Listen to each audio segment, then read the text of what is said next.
cr101radio.com, podcasts, and more. 40. Fools. I once heard a minister speak whose sermon was basically three things: blasphemy, a complaint against the way his parents reared him, and a complaint against the way God made all things. The trouble with his parents, he said, was that their basic idea of child-rearing could be summarised up in three words: baptize, catechize, and chastise. He had been baptized, that is, given to God by faith by his parents as a covenant child. His parents had solemnly vowed to rear him in the nurture and admonition of the Lord. To this end, he had been catechized.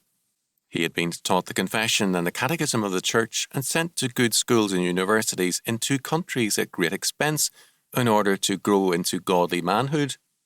He had been chastised, but obviously not enough, in order to discipline him and teach him respect, obedience, and sound habits of work and living.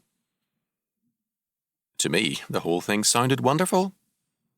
His complaints made as much sense as saying, "My parents were terrible because they provided me with $1 million as my inheritance." This man's parents had made him wealthy in his training, and he despised it.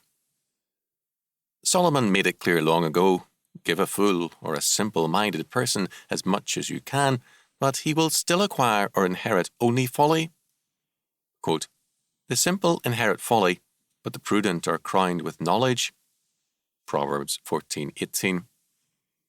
According to Solomon, the fools, or the simple, are not half-wits. They are those who refuse to accept discipline in the school of wisdom. Proverbs 1:22-32. The root of the fool's trouble is spiritual, not mental.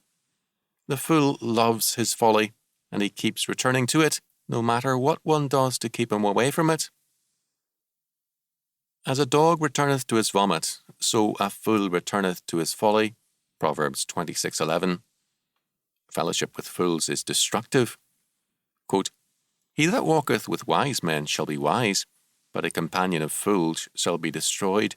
Proverbs 13:20. The essence of the fool's life is his rejection of God. Quote, "They hated knowledge and did not choose the fear of the Lord." Proverbs 1:29. The prevalence of fools in our day is an outcome of this rejection of the Lord and of godly knowledge. The prevalence of fools in high places and low is a central fact of our life today.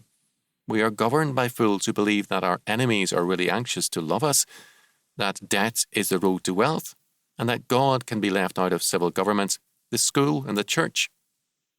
The fools believe that learning is the same as wisdom, and that a college degree makes a man wise.